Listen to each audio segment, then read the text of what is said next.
Beyond the Wall by Ambrose Bierce and read by Christopher Holton.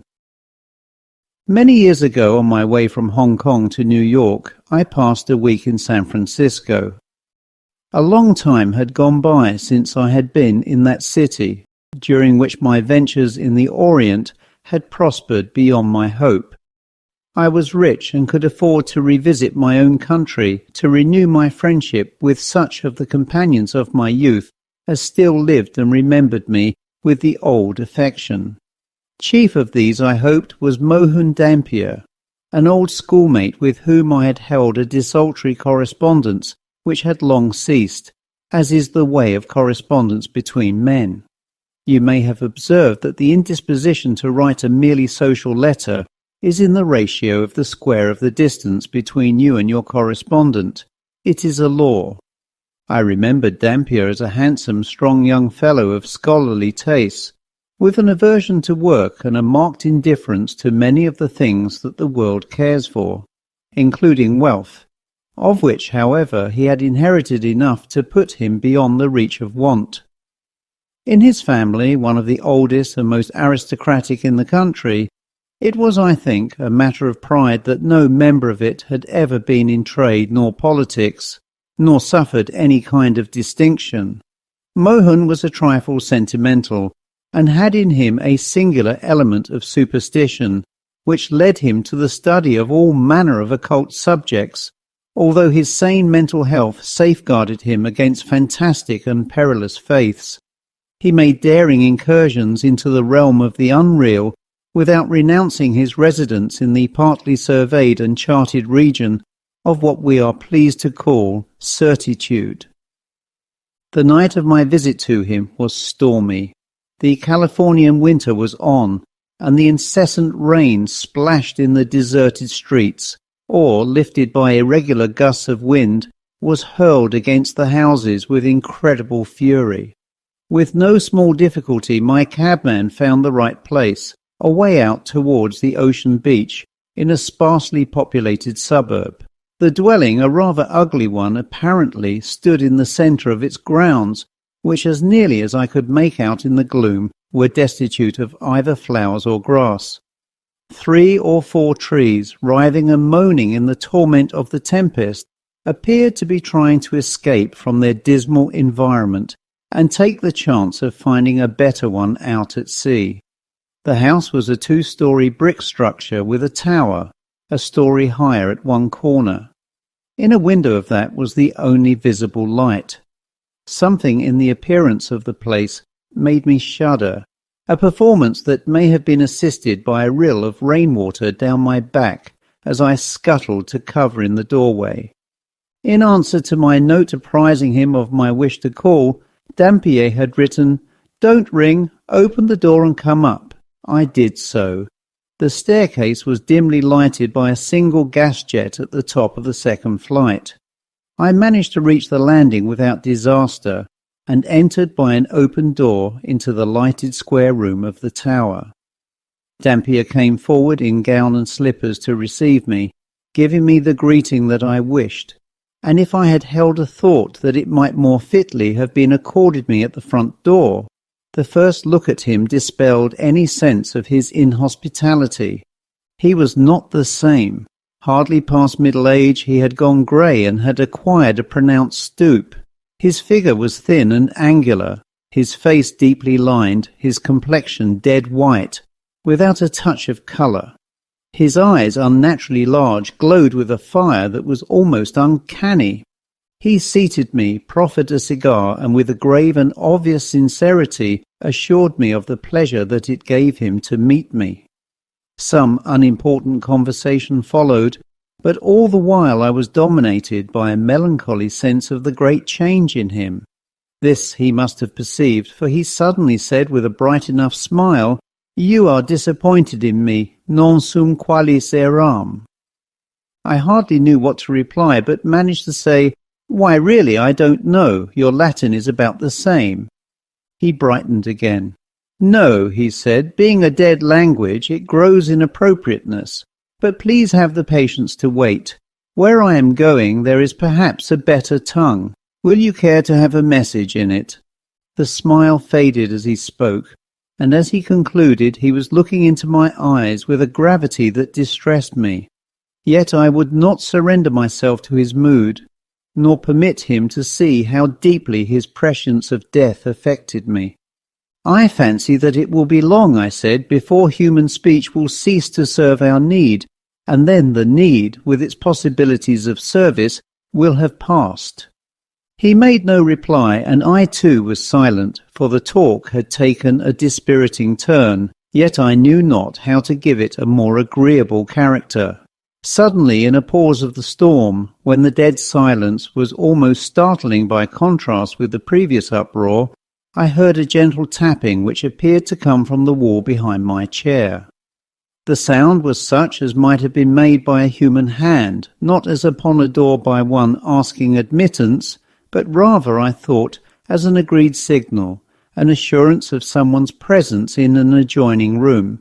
Most of us, I fancy, have had more experience of such communications than we should care to relate. I glanced at Dampier. If possibly there was something of amusement in the look, he did not observe it.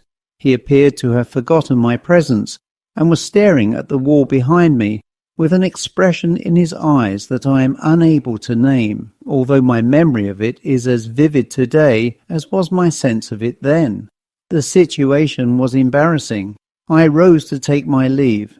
At this he seemed to recover himself. "Please be seated," he said. "It is nothing. No one is there." But the tapping was repeated, and with the same gentle, slow insistence as before. "Pardon me," I said. "It is late. May I call tomorrow?" He smiled, a little mechanically, I thought. "It is very delicate of you," said he, "but quite needless. Really, this is the only room in the tower, and no one is there. At least—" He left the sentence incomplete, rose and threw up a window, the only opening in the wall from which the sound seemed to come. "See?" Not clearly knowing what else to do, I followed him to the window and looked out. A street lamp some little distance away gave enough light through the murk of the rain that was again falling in torrents to make it entirely plain that no one was there. In truth, there was nothing but the sheer blank wall of the tower. Dampier closed the window and, signing me to my seat, resumed his own. The incident was not in itself particularly mysterious. Any one of a dozen explanations was possible, though none has occurred to me. Yet it impressed me strangely, the more perhaps from my friend's effort to reassure me, which seemed to dignify it with a certain significance and importance. He had proved that no one was there, but in that fact lay all the interest, and he proffered no explanation. His silence was irritating and made me resentful. "My good friend," I said, somewhat ironically, I fear, "I am not disposed to question your right to harbour as many spooks as you find agreeable to your taste and consistent with your notions of companionship. That is no business of mine. But being just a plain man of affairs, mostly of this world, I find spooks needless to my peace and comfort. I am going to my hotel where my fellow guests are still in the flesh." It was not a very civil speech, but he manifested no feeling about it. "Kindly remain," he said. "I am grateful for your presence here. What you have heard tonight I believe myself to have heard twice before. Now I know it was no illusion. That is much to me, more than you know. Have a fresh cigar and a good stock of patience while I tell you the story." The rain was now falling more steadily, with a low, monotonous susurration, interrupted at long intervals by the sudden slashing of the boughs of the trees as the wind rose and failed. The night was well advanced, but both sympathy and curiosity held me a willing listener to my friend's monologue, which I did not interrupt by a single word from beginning to end. 10 years ago," he said, "I occupied a ground-floor apartment in one of a row of houses, all alike, away at the other end of the town, on what we call Rincon Hill. This had been the best quarter of San Francisco, but had fallen into neglect and decay, partly because the primitive character of its domestic architecture no longer suited the maturing tastes of our wealthy citizens, partly because certain public improvements had made a wreck of it. The row of dwellings in one of which I lived stood a little way back from the street, each having a miniature garden, separated from its neighbours by low iron fences and bisected with mathematical precision by a box-bordered gravel walk from gate to door. One morning, as I was leaving my lodging, I observed a young girl entering the adjoining garden on the left. It was a warm day in June, and she was lightly gowned in white. From her shoulders hung a broad straw hat profusely decorated with flowers and wonderfully beribboned in the fashion of the time. My attention was not long held by the exquisite simplicity of her costume, for no one could look at her face and think of anything earthly. Do not fear, I shall not profane it by description. It was beautiful exceedingly. All that I had ever seen or dreamed of loveliness was in that matchless living picture by the hand of the divine artist. So deeply did it move me that, without a thought of the impropriety of the act, I unconsciously bared my head as a devout Catholic or well-bred Protestant uncovers before an image of the Blessed Virgin. The maiden showed no displeasure. She merely turned her glorious dark eyes upon me with a look that made me catch my breath, and without other recognition of my act, passed into the house.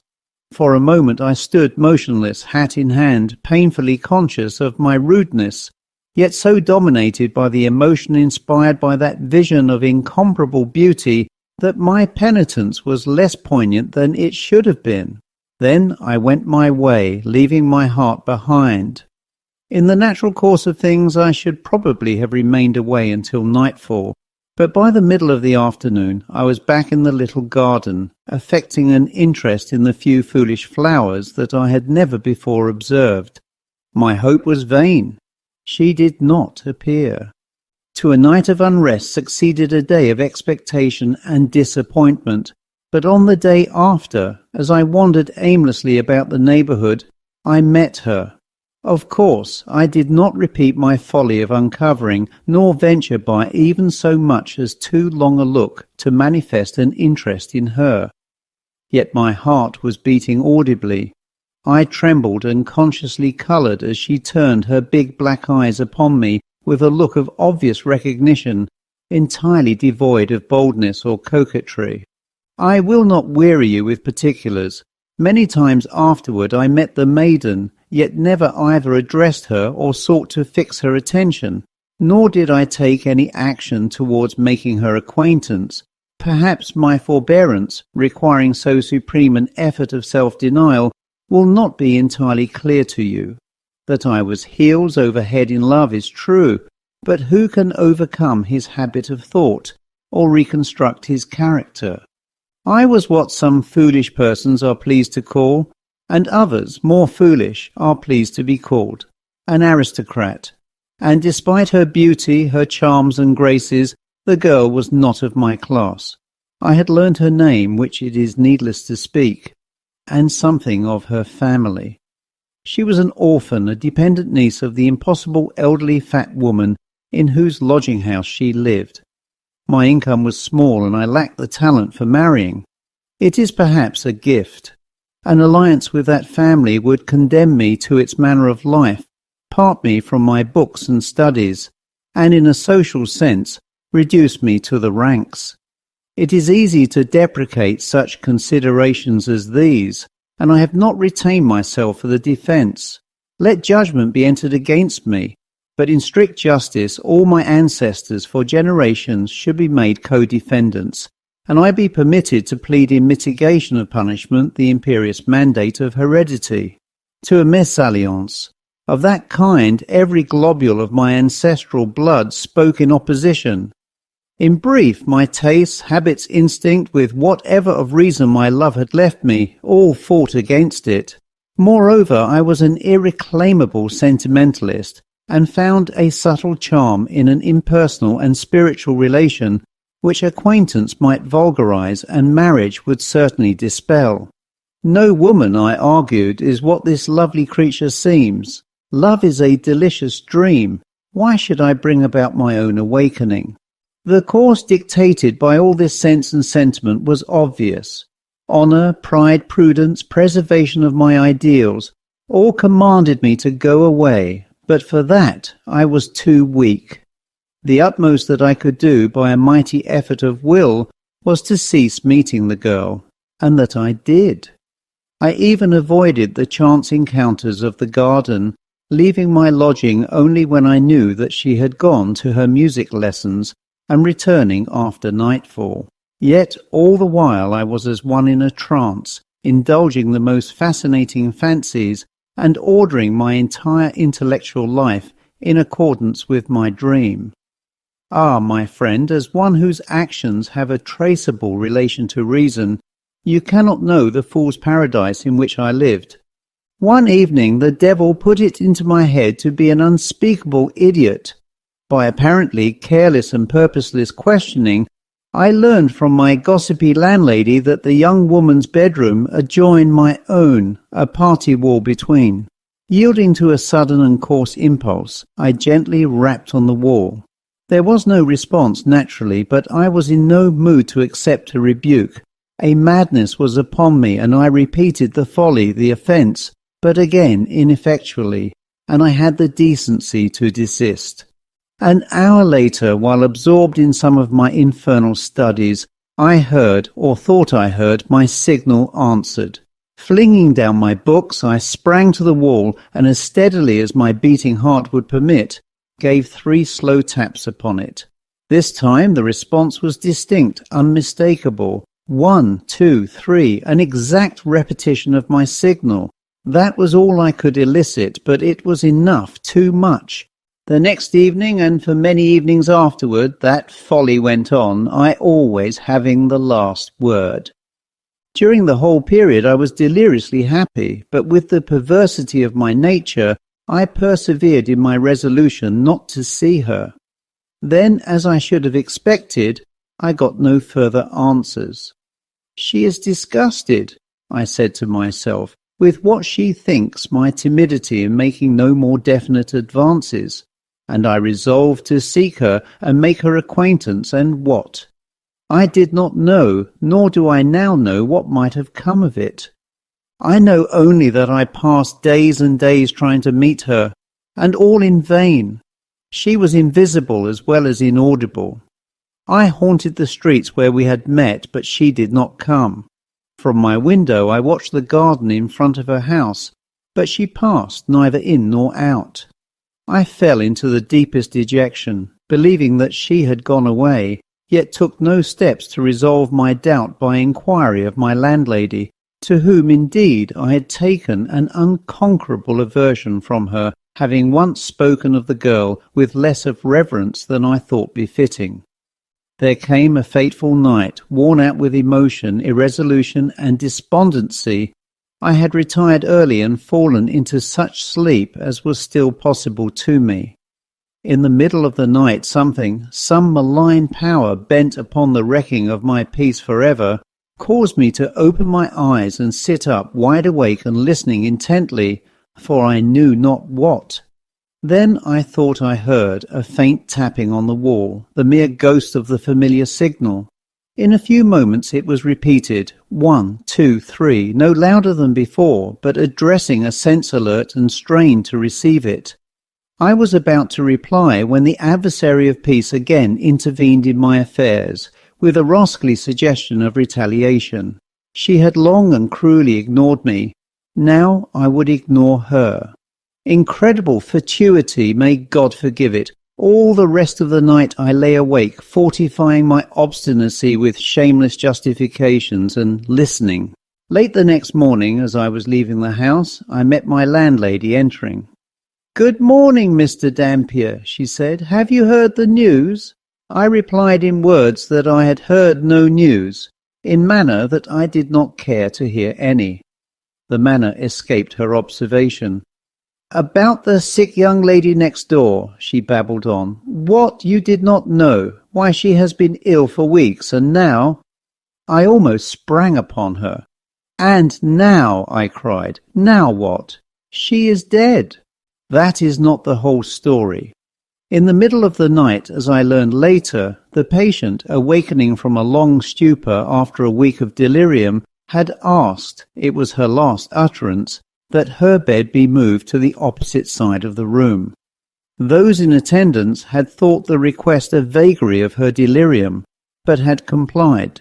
And there the poor passing soul had exerted its failing will to restore a broken connection, a golden thread of sentiment between its innocence and a monstrous baseness owning a blind brutal allegiance to the law of self. What reparation could I make? Are there masses that can be said for the repose of souls that are abroad such nights as this, spirits blown about by the viewless winds, coming in the storm and darkness with signs and portents, hints of memory and presages of doom?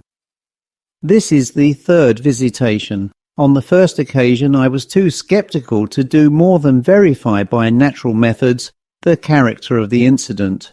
On the second, I responded to the signal after it had been several times repeated, but without result. Tonight's recurrence completes the fatal triad expounded by Parapelius Necromantius. There is no more to tell. When Dampier had finished his story, I could think of nothing relevant that I cared to say, and to question him would have been a hideous impertinence. I rose and bade him good night in a way to convey to him a sense of my sympathy, which he silently acknowledged by a pressure of the hand. That night, alone with his sorrow and remorse, he passed into the unknown. The end.